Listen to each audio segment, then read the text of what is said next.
Ustedes, queridos oyentes de Radio María, contenta de acompañarlos nuevamente después de algún tiempo. Estamos todos los segundos y cuartos viernes de cada mes.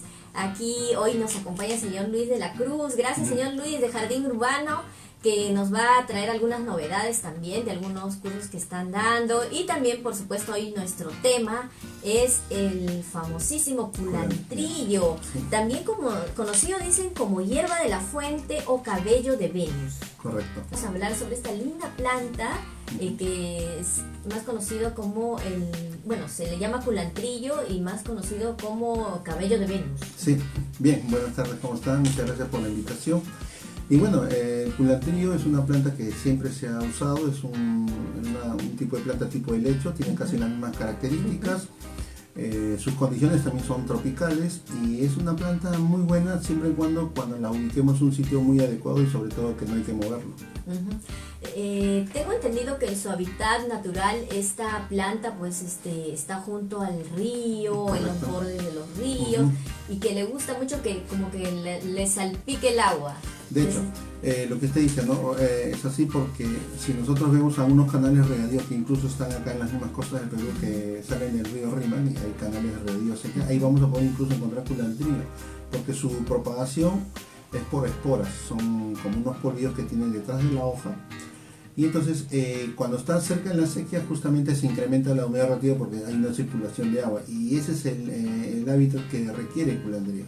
Entonces esas cosas tenemos que reconocerlos y ubicarlas bajo esa misma condición en un sitio estable en casa. A mí siempre me ha gustado esta planta por su follaje, porque es muy lindo y es muy delicado, ¿no? A comparación de otros digamos, helechos. Digamos, a mí me la han vendido, pero en acerrín, le comentaba, ¿no? Entonces, realmente no sé si ese es el sustrato adecuado. ¿Cuál sería el sustrato adecuado para esta planta? Bien, mire, en este tipo de culantrillo hay diferentes cultivares, hay de diferentes nombres, pero sobre todo más práctico es definirlo por alturas y tamaños, ¿no? Y diámetros de copa, de lo que tenga el follaje. El sustrato adecuado es un sustrato que tenga casi las mismas características del helecho que normalmente usamos, como el helecho angora. O sea, un sustrato para plantas tropicales, un sustrato que tenga buena retención de agua y sobre todo una buena aireación. Y otra cosa muy importante, que no necesitamos macetas muy altas. O sea, basta que tengamos unas macetas con una capacidad de 15 centímetros de sustrato de altura, es más que suficiente. A veces vemos que se colocan de 30 centímetros de altura y se coloca el culantrillo, entonces hay un exceso de agua que pasa más de los niveles permitidos para la acumulación del sustrato, y ahí es donde se nos malogra la planta. Ahora, cuando usted me decía del tema de la acerrín, primero se usa el acerrín para un enraizamiento, porque el acerrín ayuda a generar una temperatura y hace que el helecho, en este caso el culantrillo, comience a generar unos brotes similares a los helechos, en unos brotes tipo laterales en la raíz. Y cuando siente la temperatura del acerrín comienza a generar más raíces e individualizar pedazos de cepellones que son champitas, y así se puede individualizar para tener muchas plantas. Entonces, ¿es muy bueno el acerrín? Sí, es muy bueno, pero para enraizamiento. Cuando ya enraiza es mejor sacar el poco acerrín que no está bien impregnado dentro del cepillón y colocarle un sustrato, el que siempre hemos hablado, un sustrato para plantas tropicales, considerando que no sea de mucha altura en las macetas, sino chatas. En este caso yo me acuerdo mucho que se instalaba anteriormente con estas macetas llamadas media naranja, macetas chinas, que tenían una característica de sombrero de esos tipos, sombreros chinos. Esa es una maceta ancha, pero sobre todo muy bajita. E incluso tiene el mismo comportamiento del helecho, que incluso podemos decir que también de esa misma forma se cultivaban los helechos calahuala. Y digamos, ya hemos hablado en anteriores oportunidades sobre el sustrato, pero se utilizaría ¿en qué proporción, por ejemplo, musgo? ¿Qué otro sustrato se puede utilizar? Ya, mire, nosotros podemos usar un porcentaje de tierra de cultivo, sarnía, un porcentaje muy mínimo para que no se permase. Usaríamos un porcentaje muy mínimo incluso del musgo. Cada vez hay que usar menos musgo por el tema de que ya sabemos que le hacemos un daño al ecosistema. Pero ahí también va el tema del compost, ¿no? Se puede usar un porcentaje de compost, incluso también se puede usar un porcentaje del acerrín o la viruta compostada también. Entonces se hace toda una mezcla y ahí colocamos nuestro sustrato. Y ese sustrato va a ser suelto. Incluso podemos decir es casi similares características que puede ser la de la violeta de los Alpes o la de la violeta africana, de esa misma característica. Muy bien. ¿Y se puede utilizar un sustrato profesional para esta planta? Sí, de hecho se puede usar, pero dentro de estos sustratos profesionales que ya vienen preparados, se sugería que se le agregue un 30% a un 50% máximo de perlita o arcilla expandida para poderlo que sea mucho más suelto, porque muchos de estos sustratos profesionales vienen con polímeros que hacen la retención del agua, pero sería mejor que tenga arcilla expandida o bien perlita para que se suelte y así pueda haber un mejor drenaje. Una consulta, por ejemplo, la arcilla expandida que la venden como especies de bolitas, ¿no?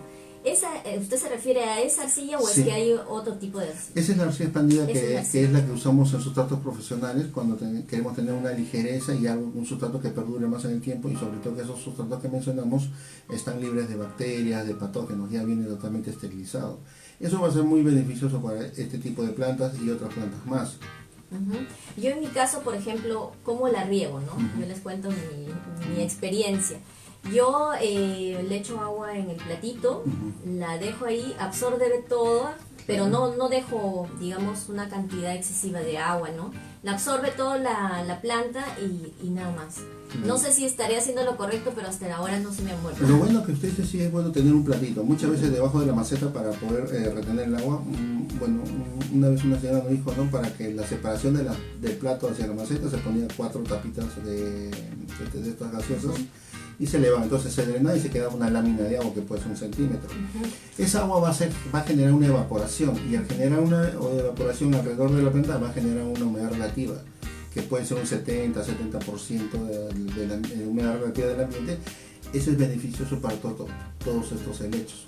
Y siempre voy a hablar de helechos porque el culandrio es un helecho. Es un helecho. Sí, tiene la misma característica, la diferente forma de hoja, y se propaga también por esporas. ¿Dónde debemos ubicar el culantrillo? O sea, le puede llegar el sol. ¿Cuál es el lugar idóneo para esta planta? Mire, en principio, de los que nosotros cuando queremos adquirir un culantrillo en un centro de jardinería, de hecho que el viverista o el centro de jardinería, primero que el viverista lo va a tener en buenas condiciones porque le va a dar las condiciones adecuadas a esta planta. Cuando va a un centro de jardinería va a haber incluso una merma, que quiere decir que cada 10 plantas en el mismo centro de jardinería van a estar en pésimas condiciones, 4 y 6 van a estar para la venta. El cliente va, las recoge y las lleva a casa, y la ubicación donde tiene que colocar es un semisombra cerca de la ventana, ¿no? Que no le dé la luz solar indirecta, pero lo recomendable sería que corte todo el follaje que viene, que es muy bonito el follaje, pero mejor sería cortarlo para que genere un nuevo brote. Y ese nuevo brote se va a establecer en el sitio porque se va a condicionar ese sitio a esa forma. Y una vez que crece va a ser mucho más bonito que los brotes anteriores, porque si no se van a estresar, se van a caer y se va a ver pésimo el culantrio. Una vez que está ubicado en ese sitio, se adapta, se adecua a ese sitio y va a desarrollar muy bien. El problema va a ser cuando uno quiera cambiar el sitio, ya lo quiero cambiar a 3 metros, 5 metros de distancia, vuelve a estresarse. ¿Por qué? Porque cambia su condición. Y esa es una de las razones que los helechos, en este caso los culantrios, hay personas que tienen ese problema. Yo les digo, dejen un sitio. Incluso muchos de los culantrios se han podido adaptar en sitios donde hacen muchas corrientes de aire muy fríos, se han adaptado.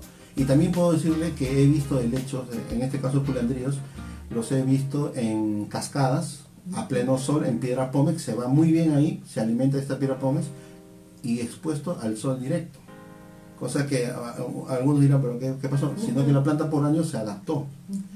Entonces, simplemente esta planta hay que colocarla en un sitio y no estar moviéndolo, ponerle el platito para que tenga su humedad relativa. Y otro más importante también es el agua. El agua tiene que ser reposada, porque el agua clorada, el agua potable, ese cloro también lo que va a hacer es sedimentar los carbonatos y va a alterar el pH del sustrato. Entonces, su desarrollo también va a cambiar. Por ejemplo, ¿qué le está pasando a mi culantrillo? El mío tiene como que ha empezado a secarse por partes, ¿no? Como que se arrugara, sí. Se pone de color medio negrito. Sí. Lo que pasa ahí es que esa es una quemada puede ser de aire, corrientes de aire, o una parte hay más humedad que en la otra, o es que en ese sitio se irradia más, depende de un aparato electrónico. o el sitio está muy reducido, entonces hace que esa condición. Entonces lo más práctico muchas veces es eliminar esas hojas que ya están pésimas, reforzarle a que los nuevos brotes, pero a tener un atomizador de mano, ¿no? Entonces 1 litro, y atomizarlo con una agua reposada para que se incremente la humedad relativa. Y eso va muy definido en el culantrío y en otros helechos más también. Ahora, me comentaban unos amigos que les gustan mucho las orquídeas, que ponen siempre sus culantrillos cerca de las orquídeas. Sí. No sé si tiene algo que ver o es que la humedad. Yo creo que la humedad, porque ambas plantas son de alta humedad, son plantas tropicales, las orquídeas también viven debajo de los árboles, y muchos de los culantrillos también, ¿no? Algunas están incluso pegados en unos troncos, tipo plantas epífitas, que son las que se pegan en el tronco, entre troncos que se están degradando, se van alimentando de ahí, y ahí están muy bien, y otras que incluso están creciendo entre piedra y piedra, en las ranuras de las piedras donde hay un poco de materia orgánica, ahí están desarrollando. Digamos, qué plagas, qué es lo que le puede afectar a este tipo de planta? Lo que yo he visto en los años es que esta planta no le ataca a las plagas. Lo que sí he visto los problemas que es más las condiciones de sitio, y las condiciones de sitio se basan, ¿no?, cuando lo mueve una maceta para acá. Muchas veces tenemos las plantas ubicadas en un sitio, queremos remodelarla para ponerla a otro lado, y ahí es donde le genera ese estrés y se nos cae los helechos. Por eso es que también, si visitamos centros de jardinería, va a ser muy difícil que encuentres una gama de helechos en exhibición para hacer la compra. Son muy puntuales y sobre todo muchas veces simplemente se adquiere por pedido, por lo que se merma mucho a consecuencia de todos estos cambios de temperatura, movimiento, personas y todas esas cosas. En mi caso, por ejemplo, tengo helechos, ¿no? Pero digamos, son los que me dan un poquito más trabajo que las demás plantas. Sí. ¿Por qué? Porque necesitan de bastante humedad, o sea, es constante riego. Después tengo que estar mirando, ¿realmente está bien? O las hojitas se le ponen como negruzcas. Claro, se queman. Entonces, ¿qué es lo que puedo hacer para de alguna forma mejorar o hacer que mi planta se vea mejor? ¿Qué me recomendaría? Sí, yo creo que hay dos pasos, como comentábamos. Uno, que la planta se va a adecuar a ese sitio. Poco a poco, puede tomar 3 años, 5 años, se adecua a ese sitio. Y otro es, como dijo, ¿no?, poner culantrillos con otras plantas, en este caso Phalaenopsis o otros helechos, o pueden ser los filodendros o aglonema, que son plantas tropicales pero de hoja mucho más grande. Entonces, cuando estas plantas comienzan a hacer su transpiración, ellos toman agua del sustrato y sueltan la humedad en el ambiente. Eso va a ayudar incluso al mismo culantrillo, pero individualmente tener una planta de culantrillo en un sitio muy puntual, muy definido, va a sufrir. Pero cuando está asociado con otro tipo de plantas de diferentes alturas, va a tener un buen desarrollo, porque se van a apoyar entre ellos, incrementando una humedad relativa en el ambiente. Nos vamos a una pausa, nos dicen, y volvemos en un instante en una aventura con las plantas. Hoy estamos hablando sobre esta planta tan linda, el culantrillo, pero voy a aprovechar que está el señor Luis acá, porque tenemos que aprovechar todos sus conocimientos para que nos comente también. El otro día me preguntaban, en un programa anterior habíamos hablado sobre qué plantas son las que atraen los colibríes y cierto tipo de animalitos, de insectos. Entonces, volvemos en un instante también para hacerle esas preguntas.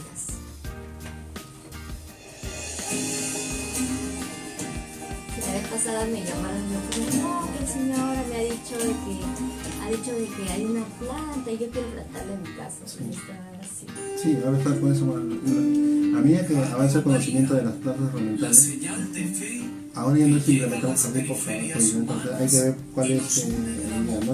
O atraer fauna, o atraemos abejas, o atraemos mariposas, colibrí. Yo le comentaba que en mi condominio tenemos, no me acuerdo el nombre, esta planta es un poco complicada, pero las mariposas estas monarcas bastante. Llega una temporada, este es el tiempo ya que aparece. Asclepia. Sí. Miren, y cómo es, hay municipalidades que han sembrado asclepia, pero no han traído la asclepia más nativa, que es la que atrae más monarcas, sino han traído otra flor. Estábamos conversando con el señor Luis justo de estas preguntas que me hacían algunos oyentes de unos programas anteriores sobre qué plantas son las que atraen determinados animalitos o insectos, ¿no? Y hablábamos sobre la mariposa monarca, que es lindísima, es naranja con negro, ¿no? Y es una mariposa muy linda porque, y es más, cuando uno camina, ustedes ven pues la agrupación de mariposas, sí. y es algo lindo realmente. Y le preguntaba, señor Luis, ¿cuál es la planta que atrae? Y justo me dijo el nombre ahora. Sí, bueno, esta planta tiene un porte arbustivo, puede crecer entre 70 a 1,20 m de altura, tiene una flor rojita amarilla, se llama Asclepia. Y así como Asclepia hay varias variedades también que podemos ver, incluso hay una muy antigua que es una planta que da una flor como una bola de aire, como un globo, que también atrae la mariposa monarca. Este tipo de planta incluso lo traía las semillas, los cauces de los ríos, las quebradas, ¿no? Y a medida que la urbe va creciendo y se iba perdiendo este tipo de plantas. Lo que sí hemos visto que fuera de Lima todavía se encuentran esas plantitas y ahí están las mariposas monarca. Pero también se ha visto en ciertos distritos acá en Lima que han sembrado Asclepia, pero han traído una que es una flor muy amarilla, pero falta darle algunas condiciones naturales más para atraer a estas mariposas y dejen sus larvas, comienzan a crecer y ahí hay todo un tema de mariposas. Pero eso creo que se puso con esa condición, pero faltó darle los siguientes pasos, ¿no? Y de repente hacer que se aumente, ¿no? Y se haga mariposas. Otra planta que muchas veces usamos para atraer mariposas es el Tropaiolum majus, conocido como mastuerzo, es una planta peruana. Este tipo de planta incluso es comestible y crece rápido y medicinal. Ahora en primavera lo veo en muchas casas, pero esta planta, la flor es comestible, en los mejores platos se ve, ¿no? El disecado y se consume. Y también es medicinal la hoja, pero atrae más mariposas amarillas o mariposas blancas. Pero hay que tener un poco de control porque si dejan muchas larvas las mariposas se consume toda la hoja, ¿no? Que es parte de la belleza que se puede ver, ¿no? Así es. La vez pasada entrevistaba de la Municipalidad de San Borja, a una persona que es la que dirige esto de los jardines, y nos comentaba de que efectivamente ellos habían trabajado en este tema de plantar esta planta para atraer las mariposas monarca y para que los niños que van a jugar a los parques puedan verla, porque bueno, nosotros en nuestros tiempos hemos podido ver más este tipo de animales, de insectos, pero los niños de ahora ya como que no conocen, a menos lo ven en libros nada más. O en cuadros disecados. O en disecados, sí. Sí, pasa eso. Sí, entonces han querido que retomar, ¿no? Que vuelvan realmente este tipo de insectos también, que ya se están perdiendo, ¿no? Sí, yo creo que también debería haber, como hay en muchos países, cuando uno va, ¿no? Y hace un pequeño turismo local dentro de la urbe, vemos que hay mariposarios. Y acá nos falta ver esos mariposarios. Algunas veces se dio la idea, pero no se hizo una continuidad, ¿no? O sea, solo acá en Sudamérica hay muchos mariposarios en otros países. Tuve la oportunidad de verlo en Colombia, en Brasil, incluso en Paraguay también. Incluso te puedes tomar fotos, ¿no? Porque hay formas de mariposas de diferentes colores. Y nosotros tenemos esa condición, pero de repente falta algo más ahí que un biólogo vea, ¿no? Qué cosa más falta para generarle todo un mariposario que sería muy, muy agradable. Sí, inclusive ahora he estado leyendo algunos artículos que decían de que las abejas tampoco están encontrando las flores que habitualmente ellas se alimentan, pues. Sí, entonces, y también para eso tenemos plantas, ¿no? Porque si las abejas, pues también dice que tendremos muchos problemas, ¿no? Por la polinización, para tener frutos y todas esas cosas, ¿no? Tenemos plantas para tener abejas, y muchas veces la gente no quiere sembrar estas plantas, pues, atrae abejas y es un peligro. Tantos años ha pasado que donde se han colocado estas plantas, van las abejas y están polinizando y están ahí trabajando, pero mientras que no las molestes están tranquilas. Y eso es muy bueno. Entonces, una de las plantas más conocidas es la Aptemia cordifolia, que es verde o variegado, es como un cubresuelo, que su nombre común en los viveros lo podemos conocer como señoritas. Da una flor pequeñita roja. Yo la considero una planta tapizante que cubre el suelo, que incluso debería ser reemplazado reemplazar al gras, porque como le dije en anteriores programas, hay ciertas avenidas que el jardín es 1 metro de ancho, entonces ¿para qué sembrar gras si consume agua, mucho mantenimiento? Y debemos sembrar ahí o instalar Artemia cordifolia y que haya pues un corredor de abejas, que personalmente para mí no es un peligro. No, y yo también recuerdo que cuando era pequeña, y yo me metí al jardín ahí a corretear, varias veces me han picado las abejas, le comento, pero digamos que no fue Claro. Sí, es parte lo tan mal malo que me pasó, ¿no? Y era como una experiencia también haber pasado. Sí, es fuerte, ¿no? Yo también lo que puedo comentar a veces cuando se hace un mantenimiento integral de jardín en una casa, podemos encontrar ciertos mariposas, encontramos abejas, pero también podemos encontrar unas tijeritas, unos chanchitos por ahí dentro del jardín, que es parte del ecosistema de un jardín natural. Y hay clientes que le dicen, ya terminaron el mantenimiento del jardín, ahora fumigan, pero no hay plagas, no, igual preventivamente aplícame un insecticida. Y los insecticidas no deben ser aplicados en casas de jardín, en zonas urbanas, eso es muy peligroso.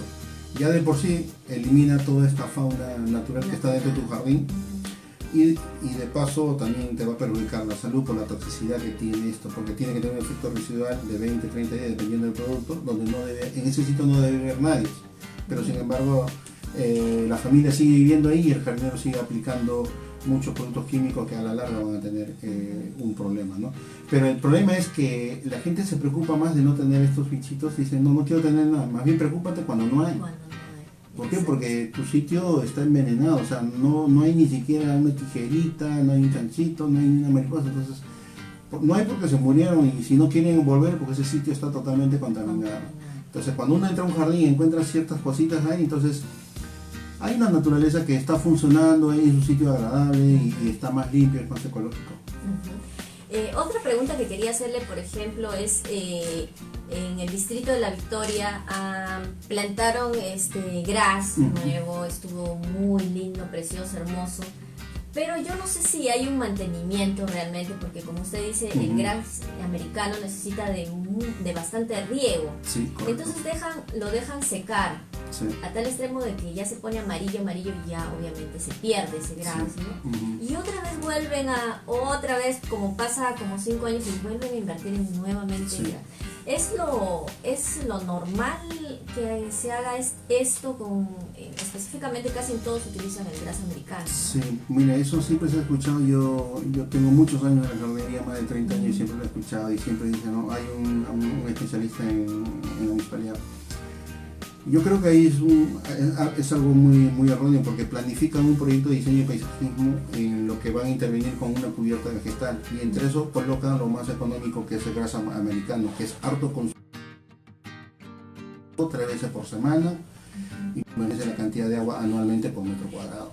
¿Tenemos otro tipo de césped para colocar? Sí lo tenemos, pero no lo consideran. Que incluso no necesitamos de una buena tierra agrícola porque están extrayendo de zonas agrícolas que se está perdiendo esa capa arable de cultivo. Pero sí podemos considerar otro tipo de planta. Y otro, como no consideran un sistema de riego, que es lo primero que deberían considerar antes de sembrar una cubierta vegetal, y dicen, no consideramos por un tema de vandalismo.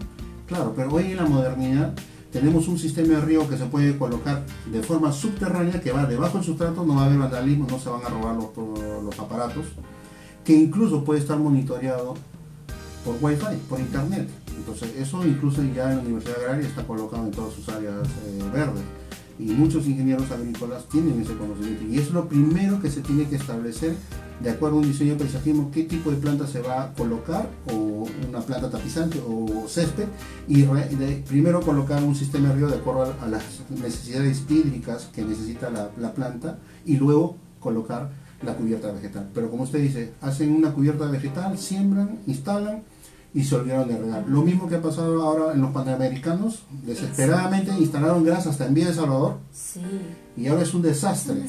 Es un desastre total, es una pérdida de dinero total, porque debieron colocar un tipo de césped paspalum que es más resistente a la sequía, no necesita tierra de cultivo y sobre todo bajo consumo de agua y bajo mantenimiento. Y no se coloca. Y esto lo seguimos hablando años y años y años y no lo hacen.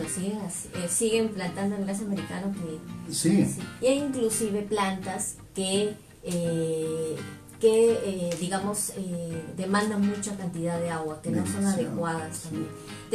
Nos dicen que tenemos algunas algunos mensajes a través del WhatsApp y también, a ver, ya esperaremos las llamadas también a través de nuestro teléfono de cabina 2048-720.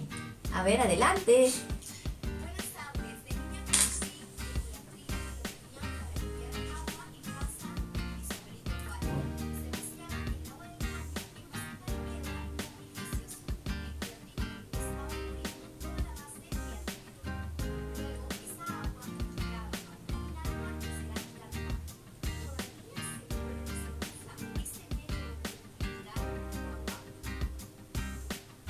Muy buena pregunta y sobre todo algo como para poder seguir teniendo esa forma, ¿no? Yo creo que ahí no lo he visto directamente. Sí, cuando estuve en Cusco he visto pozos de agua donde se succiona agua del suelo, que siempre el río crece todo alrededor, ¿no? Pero yo creo que la función está ahí en las raíces, porque como las raíces son una infinidad de raíces, se usa como un filtro. El agua pasa por las raíces y sale por el otro lado. Y eso mismo hoy en día se está aplicando mucho en reciclado de agua de forma ecológica con varios tipos de plantas, papyrus, cyperus, pasa el agua por un lado, ¿no? Y por otro lado sale filtrado, pero pasa por las raíces, porque las raíces son una infinidad de raíces muy finitas que sirve como un filtro. Y yo creo que eso es lo que se ve, porque si nosotros cuando levantamos el cepillón del culandrío podemos ver así una cantidad de raíces. Y es una buena opción de nosotros.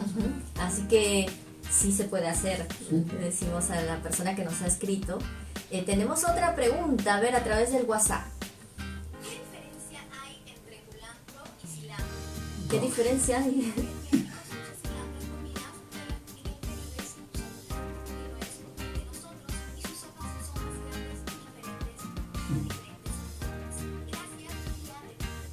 Cilantro y culantro, ¿cuál es la diferencia? Dice. Bueno, nosotros estamos hablando del culantrillo, que no tiene nada que ver con el culantro. Claro.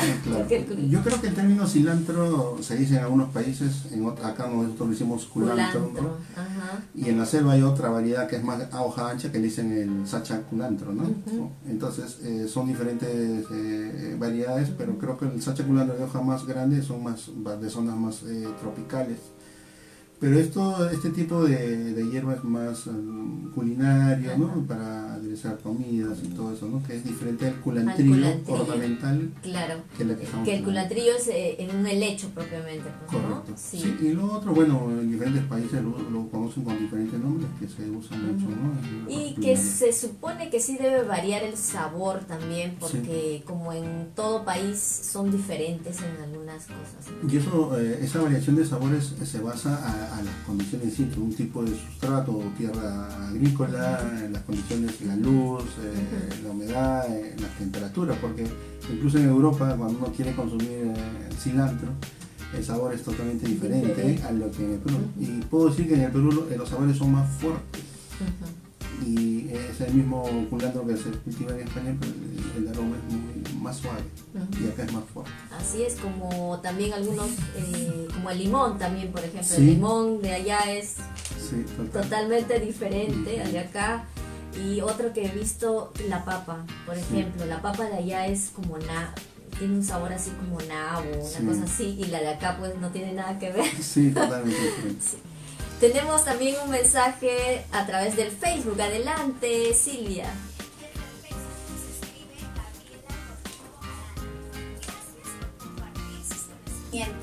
Intento tener romero, pero se me muere. A ver, nos hablan sobre el romero, que intenta tener romero, pero siempre se le muere. A mí también. Bueno, hace como una semana se me ha muerto mi romero. Claro, estamos hablando de culantrillo, planta tropical, y nos vamos a plantas aromáticas. Pero el romero también es una planta aromática, pero es una planta de un sustrato muy seco, un sustrato muy pobre. Entonces, cuando uno a un culantrillo lo instalas en una maceta o lo instalas en tu jardín, en tu huerto, y consideras un sustrato muy pesado que acumule mucha agua, y tenemos que poner que se nos muere. Nosotros necesitamos un sustrato en romero casi características similares de un sustrato para cactus, aunque mucha gente puede decir que no. Los romeros pues son del Mediterráneo y ahí están creciendo en estos cerritos donde uno va y ve ahí un sustrato muy resecón, altamente arenante, al margen de que haya lluvias en el Mediterráneo también, pero se seca muy rápido, ¿no? Y también necesita temperaturas bajas. En el día el sol, la temperatura se eleva, pero sitios donde haya temperaturas muy bajas en la noche cuando baje, y sobre todo que haya mucha corriente de aire y su fertilización muy bajo también. Entonces, para completar esto necesitamos, si lo estamos cultivando en una maceta, un sustrato muy drenado y poquísimo agua. El mío, por lo que me di cuenta una vez que se murió, porque me gusta luego, ¿por qué se me murió? Lo saco, lo reviso, todo, y me di cuenta que tenía propiamente arena. Sí. Todo era arena, o sea, me lo vendieron propiamente en arena. Claro. Entonces no sé si de repente requería cambiarlo del... Yo creo que lo que puede ser es que la arena también, a medida que va pasando los tiempos, se va pelmazando. Se va pelmazando y llega a menos pasado. Eso sucede también cuando la polución que hay en el ambiente se va colocando en la maceta, que son como una tierra muy finita, y estos espacios dentro del sustrato de la arena se va sellando. Por eso siempre es bueno una vez al año, como mínimo, nuestras plantas de maceta trasplantarlas o remover el sustrato y volverlas a colocar. Y bueno, estábamos hablando también de qué plantitas podríamos tener en casa para atraer ciertos animales. Y la del colibrí queríamos volver a repetir. Sí, bueno, para los que quieren atraer mucho colibrí en casa, una de las plantas que se ve acá y que las podemos encontrar acá en Perú es Salvia leucantha. Salvia leucantha. Claro, y esta es una planta de porte herbáceo, genera movimiento, las hojas se mueven, tiene una flor como espigas de trigo, color azul morado, con unos pétalos blancos, digamos, sobresalientes, y le genera un movimiento de jardín, ¿no? Con el aire, y ahí donde viene mucho colibrí. Ese es uno de estos colores. Otra planta de flor roja, con características como el cohetecillo rojo que se revienta en Navidad. Esta planta se llama Ruselia y se considera sembrarla en colgantes, en jardineras colgantes. Y esta planta Ruselia genera una flor roja, como un cohetecillo rojo. Y ahí están los colibríes. Volvemos en un instante, me dicen que vamos a hacer una pequeña pausa, pero yo le quiero preguntar algo al señor Luis y él nos va a responder después de la pausa. Si la cantuta es una planta, que yo la conozco como la cantuta en mi tierra, es una planta que atrae al colibrí también. Volvemos en un instante. La cantuta es como una campanita que cae así, pero que yo, o sea, en mi tierra veía que venían los colibríes y estaban siempre ahí. Sí, ahí van, las flores como una trompeta, pero tiene esta forma así abierta. ¿Sí? Y abierta. Y entonces el colibrí viene y como no encuentra otra flor, tiene que amoldarse ahí. Tiene que amoldarse porque el colibrí, su pico es así. Sí. En cambio, las plantas que yo le menciono, su flor es así, entonces tiene la boca así, entonces el colibrí mete así. En cambio, en cantuta lo tiene recto como una trompeta y el colibrí llega ahí nomás, pero algo tomará. Sí. Por ejemplo, hay una planta, la Tecomaria capensis. La Tecomaria capensis, la flor roja es anaranjada, pero su flor es así abierta, curviada y abierta. Entonces, entra la boquita del pico del colibrí, entra. Pero sí, o sea, no le queda más a nada al colibrí que amoldarse lo que encuentra. Pero puede pasar muchos años, cientos de años, y la planta ve que se tiene que fusionar con el colibrí para polinizar, entonces la planta va a tener que moldear la forma del pico para que en un futuro su pico ingrese. En mi condominio también no he visto específicamente a qué planta va, pero hay bastante colibrí. Sí. Debe haber una de estas plantas. Calistemos. Hay un árbol que ahora está como su flor, que parece un plumero pero rojo. No, ese es calistemo. Ese es el calistemo. Escobión de justamente ese se llama calistemo. Volvemos nuevamente y justo le estaba haciendo la consulta al señor Luis de esta planta que en mi tierra se le conoce como la cantuta. Y ahí hay bastante de este tipo de flor. Entonces y ahí veía yo los colibríes. Sí, interesante. Sí, también como le decía, por la flor que tiene como una trompeta pequeña, pero es más recto la línea. Entonces hay colibríes que no les queda más que acomodarse de esa forma, porque el pico de colibrí es medio curviado, ¿no? Y entonces otra planta que tiene la característica para que el pico de colibrí ingrese es la Tecomaria capensis. Es una planta peruana, lo están usando en jardín vertical, lo usan ahora como seto o cerco vivo. es muy buena para atraer colibrí. Y otro lo que usted mencionaba, ¿no? El escobillón que sí, este es otro que se siembra en Lima, o ya está instalado en es Lima. un árbol, ¿no? Sí, este árbol se llama calistemos. Y este calistemos genera una flor como un escobillón de biberón, pero en color rojo con puntitos amarillos. Y eso en el día, la colibrí está ahí entretenida con la flor, y en la noche, estas abejitas que están en la noche, los murciélagos. Los murciélagos, dice. También están ahí, sí, sí. Bueno, tenemos otro mensaje que nos llega a través del Facebook. Adelante, Silvia. Un mensaje de Natalie Orellana. ¡Qué lindas suculentas en la cabina! Las mías se murieron y recién he vuelto a plantar otras. Saludos desde Villa María del Triunfo. Ay, muy bien. Sí, nos habla sobre las suculentas que están aquí. Esta me la regaló el señor Luis. Me la regaló así chiquita. Pero ahora miren cómo está. Esta que llega hasta allá. Y ya dio otro hijito más aquí. Y esta de acá que también la plantamos acá en el baño, en el baño que tenemos aquí en la radio, en un cajón de frutas. Y usted me enseñó, impermeabilizamos con una bolsa negra.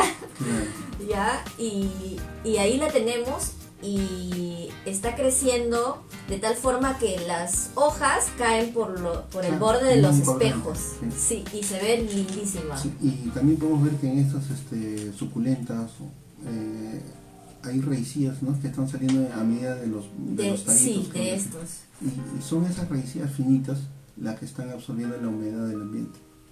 Eso varias veces me he preguntado, ¿por qué es que bota unas raicillas como que fuera de...? Sí, y yo creo que porque uno, que la planta está grande y necesita un contenedor un poquito más, pero lo bueno es que estas plantas viven mejor en un contenedor pequeño, pero como de repente tiene una necesidad hídrica más de lo que ya lo tiene, genera estos pelitos que son raicillas muy finas que absorben la humedad del ambiente. Pero eso ayuda también a sacar un poco el ambiente, así que sí. La planta ayuda mucho. Sí. Y acá, mire, este es un hijito de un calanchoe que usted me regaló. Sí, que lo agarré, cayó ahí, y ahora está que crece. Y está adaptada. Sí, está adaptada. Sí, así que siembren suculentas también porque son lindas. Sí, hay muchas variedades lindas. Y lo recomendaría para nuestros sitios, sí. Hay muchas, incluso follaje de color, hay floraciones de acuerdo a la estación. Son muy buenos considerados. Yo les comento que me compré una suculenta que le llaman piedra, que tiene la forma de una piedrita, de piedras. Los litos. Exacto. Sí.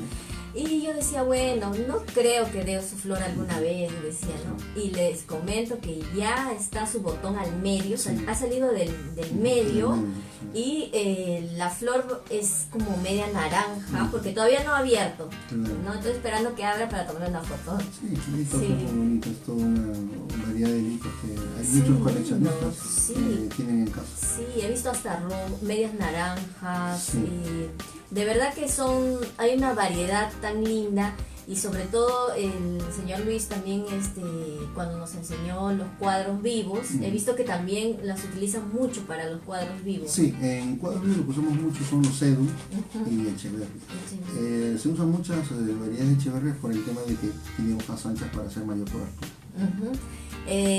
Tenemos otro mensaje a través del WhatsApp. Adelante, Silvia. Buenas tardes, felicito su programa. Si podría decirnos nuevamente el nombre que reemplazaría al gras. Ah, muy bien, al gras americano, efectivamente, para que no planten ya tanto gras americano. Espero que sea. Y ya lo están haciendo, hay muchas, pero lo que están haciendo más son las empresas privadas, por un tema de ahorro de agua, edificios inteligentes, arquitectura LEED, ¿no? Para que tengan estos puntajes LEED, para que sean edificios sustentables, residenciales o comerciales. Y muchas de estas empresas privadas están haciendo, incluso hemos tenido oportunidad de conversar hasta con los propios inversionistas para hacer estos proyectos. El gras adecuado para nuestras condiciones acá en las costas del Perú se llama gras paspalo. Gras paspalo. De repente comercialmente a veces no lo va a encontrar en el centro de jardinería, pero si habla con el centro de jardinería, necesito gras que me traiga en 3-4 días, le va a entregar para no perder la venta, porque el gran negocio del gras americano: se te muere, compras. Se te muere, compras. Y sobre todo, harto consumo de agua, mucho mantenimiento de jardín, implica corte, cantoneo, deshierbado y sobre todo fertilización. Y genera mucha mala hierba también. Paspalum es el gras adecuado. Y bueno, las entidades del Estado no lo están promoviendo, no siempre, porque ellos tienen áreas extensas, son los primeros que deberían hacerlo. Claro. Sé que el costo es un poquito mayor, sí, cuando uno lo compra, pero a largo plazo te genera un ahorro. Total. Claro. El agua, a veces piensan, no, que este me cuesta más barato y lo siembro, pero a largo plazo es mayor el gasto que generan. Sí, en verano puedes cortarlo una vez al mes o puede ser cada mes y medio, y en otoño y invierno haces tu corte de cantoneo cada 3 meses. Imagínate. Y además, yo que tenía la oportunidad de ver este gras, cuando uno pisa también es mucho más blandito, sí, ¿no? No pica, no hinca. Exacto. Sí, es muy agradable. O sea, yo les puedo decir que es una sola compra que usted va a hacer en el gras. En el americano usted hace una reunión de fin de semana, pasa de 12 horas de reunión y tenga por seguro que eso el gras muy va a tener que volver a comprar. Eso es. Así es.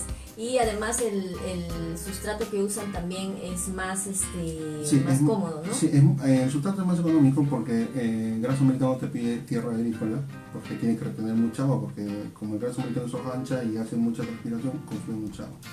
Paspalum se puede sembrar con arena de río o con arena de tarrajeo, así tenga las sales, ¿ya? Porque tolera mucha conductividad eléctrica.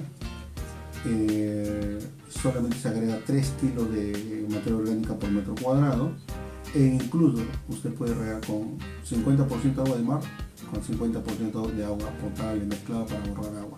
Y estas pruebas yo no las digo empíricamente, estas pruebas están hechas en la Universidad Agraria, en la Facultad de Agronomía, en el programa de investigación de plantas ornamentales.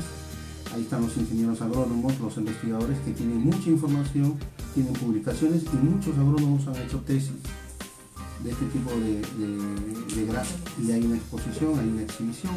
Incluso ya ahora está formada incluso la Asociación de Césped del Perú, y que están ahí muchos académicos, mucha gente del extranjero, empresas peruanas que están fomentando, ¿no?, el uso adecuado del césped en el Perú.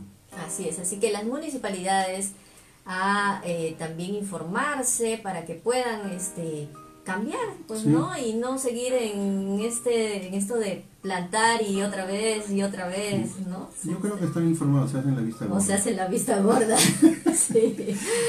Bueno, continuamos nosotros y vamos a ver si hay alguna llamada. Esperamos, pero señor Luis, en esta parte del programa, coméntenos en qué talleres tiene próximos para que toda la gente también pueda aprender más. Sí. Bueno, como siempre estamos ahora, los últimos talleres los vamos a dar en este noviembre, que es instalación de jardines verticales, que implica hacer cubierta vegetal en los muros. Estamos haciendo también instalación de azoteas verdes, un taller de instalación de azoteas verdes, donde podemos hacer un jardín en nuestro techo, o hacer un huerto para nuestro cultivo de nuestras hortalizas y sobre todo nuestras plantas aromáticas, nuestras plantas medicinales, ¿no? Porque hoy en día hay mucha gente que va a la medicina alternativa, a la medicina natural, y ahí usted puede cultivar sus plantas medicinales. Tenemos un taller de huertos urbanos básico, un taller de jardinería básico cada 4 horas, súper rápido, y también estamos ya haciendo un curso online de cultivo de plantas aromáticas y medicinales en casa. ¡Qué lindo! Eso está muy interesante. Sí. A la gente le encantan mucho las plantas aromáticas y sobre todo medicinales, para aprender también cuáles son los beneficios que tienen las plantas también. De hecho, ¿no? Y lo que estamos haciendo ahí es que uno lo haga en la urbe, donde usted vive, ¿no? Porque mire, usted tiene su departamento y de repente no tiene un espacio para hacer, pues todos tenemos muros, tenemos azotea, y si no tenemos muros, azotea, bueno, muros sí lo vamos a tener, pero tenemos un patio o una terraza. Basta que tengamos ese espacio vertical, horizontal, en una estructura sólida de cemento, ahí podemos implementar una cubierta vegetal. Y qué mejor que sean plantas aromáticas que consumimos en la cocina, en los mates, y si estamos tomando una medicina alternativa de plantas medicinales, cultivarlas en casa y usted mismo cosecha. En otras palabras, usted tendría su farmacia en su propia casa. En su propia casa, así es. Como en el tiempo de nuestras abuelitas, que nos curábamos muy bien. Sí, y eso era no muy lejano y lo hemos estado perdiendo por la modernidad. Y necesitamos regresar al sitio para estar sanos. Así es, debemos volver a nuestra naturaleza. Correcto. Y justamente lo que hablaba el señor Luis, que yo he podido ver que en un pequeño espacio tenía hortalizas, Sí. y era una azotea. Sí, ahora Así también lo es. estamos haciendo en los muros. Ah, qué Sí, bueno. necesitamos cosas. Sí, es más, el señor Luis me regaló rabanitos, hice mi ensalada de rabanitos y el sabor agradable. Sí, total. Así es. Y todos lo pueden hacer en casa. Y Sí. realmente es lo más práctico para que todos lo hagan en casa. Y cada 21 días pueden cultivar y consumirlo. Así que ya están informados y nos despedimos. Gracias, señor Luis, nuevamente por compartir todos sus conocimientos aquí en Radio María. Nos reencontramos el cuarto viernes de cada mes y el segundo viernes de cada mes en una aventura con las plantas. Gracias a Jardín Urbano por acompañarnos nuevamente, al señor Luis, y no olvidarse de aprender todos estos talleres también, que son muy importantes.